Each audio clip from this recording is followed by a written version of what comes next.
Welcome to Mental Health Moments. We're happy to have you along with us tonight. We hope that our time together is, as always, effective. The subject before us tonight is going to be one of those that you may shake your head a few times.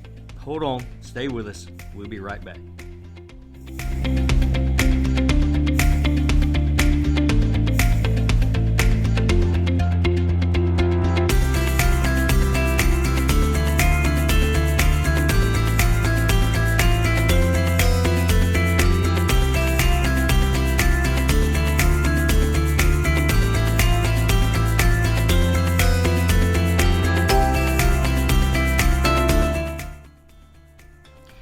And we're back. Welcome once again to Mental Health Moments. When we started this channel, this was one of the most requested topics that we had of them all, codependency and being a codependent. I think you're going to find tonight that there'll be some information that you can use. You can use it in your life. You can use it in your relationships. A little bit of a backstory. When I was working on completing my degree in counseling in 2020, one of the courses we took was on codependency, and in one of the sessions I was really surprised because the professor looked at all of us in there and he said, "You're going to not believe this, but in one degree or another we are all codependent." And when he said that, I kind of bristled because I felt like I was pretty good at working my way through all of my relationships and I didn't have those kinds of issues. But I think as you hear the definitions and the signs tonight through this, you may discover some things about yourself that you didn't know. So by definition, a codependent is a person with an excessive emotional or psychological reliance on a partner, typically one who requires support on account of an illness or an addiction. Some of us may be able to exclude ourselves from that particular definition because we're not in relationship with someone who has an illness or an addiction. But when we take it a little bit further, codependency, listen to this, is an imbalance in which one person routinely allows the other person's needs and wants to take precedent.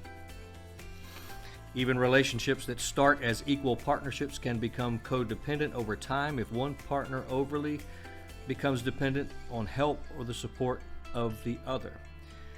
That was where people like myself kind of started seeing a little glimpse of it. So here are some warning signs. So just go down this checklist as we often do and tell me what you think. Do you derive most of the satisfaction of your life from one specific person?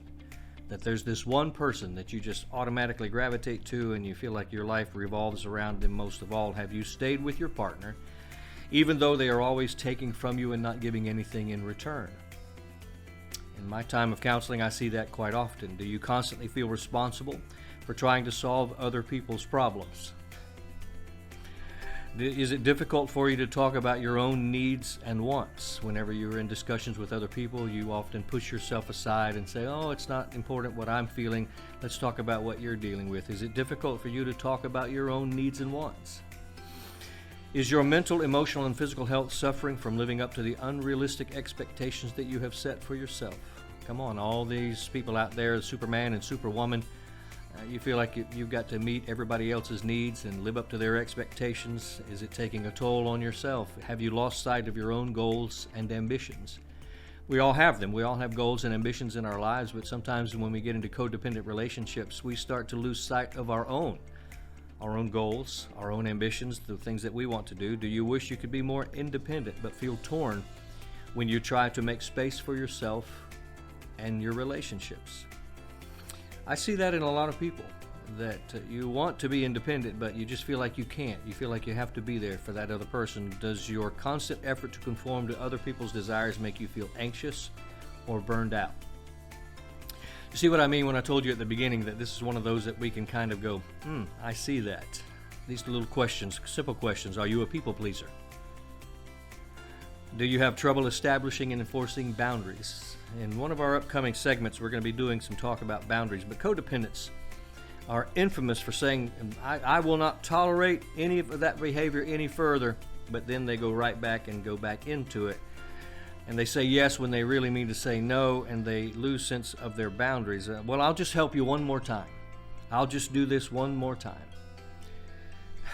Some of you are probably wanting to turn this off right now.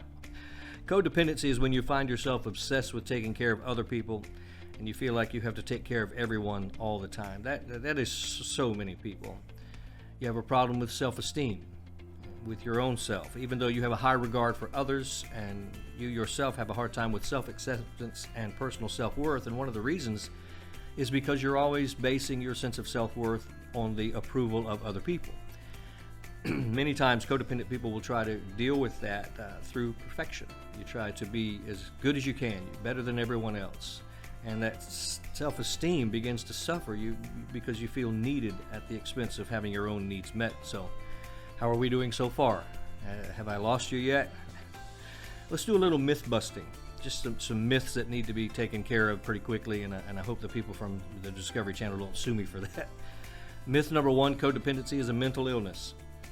If someone were to ask you if you thought that it was, you might be inclined to say yes, but codependency is neither an officially recognized personality disorder, nor is it recognized as a mental illness. That's interesting.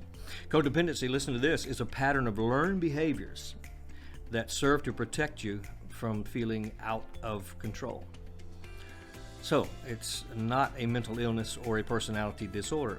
Myth number two, only weak people become codependent. That is absolutely not true.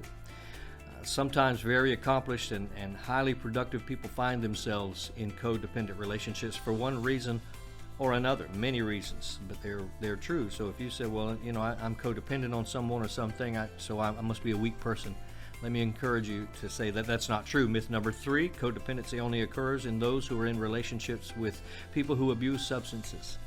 You would think that might be the case. It is predominant, but that is not true. It occurs in many other relationships. And lastly, myth number four, codependency only affects women. That is completely not true. Although changing in our culture, we see that the roles are beginning to change. We've thought for a long time that it was only women that were affected by this, and it's not true. Men are affected by it just as much because we are all human. So codependency, what are your thoughts? Has anything been said tonight that rings a bell inside of you that says, goodness, I'm in that codependent relationship, what do I do? Well, at the very top, the easiest thing for you to do is to recognize that. I think one of the first steps to self-improvement is to recognize that there is an issue. And again, I myself, when I look at my own life, I saw a few of those things in there, so I'm in this with you and I'm working on it myself. Recognizing that there is an issue and then learning how to establish some very healthy boundaries. As I said at the beginning, in just a few weeks we're going to be offering some thoughts on boundaries. I think that they are so important. They are so important for you to be able to establish boundaries and maintain those boundaries.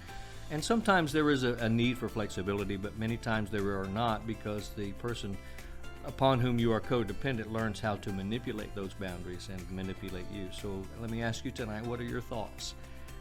Do you see this as a reality? Do you see it in your life? Do you see it in your relationships? Do you recognize that there is a problem, and do you recognize the need to establish some healthy boundaries, and how are you going to do that? If you wouldn't mind, put your thoughts there in the comments. I always enjoy reading your comments. They are very helpful. Also, this week we will give you different resources that are attached to this.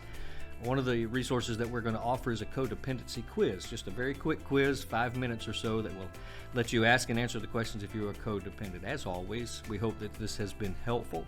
We appreciate you guys being there. If you're not a subscriber, please click like and share and the notification button so you can. Always continue, if you will, if you wouldn't mind, to share this channel with others. Our channel is growing. We're reaching more people, and we appreciate that, but we can only do it with your help.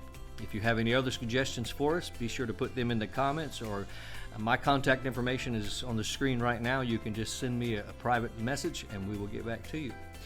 As always, we look forward to seeing you next time right here on Mental Health Moments.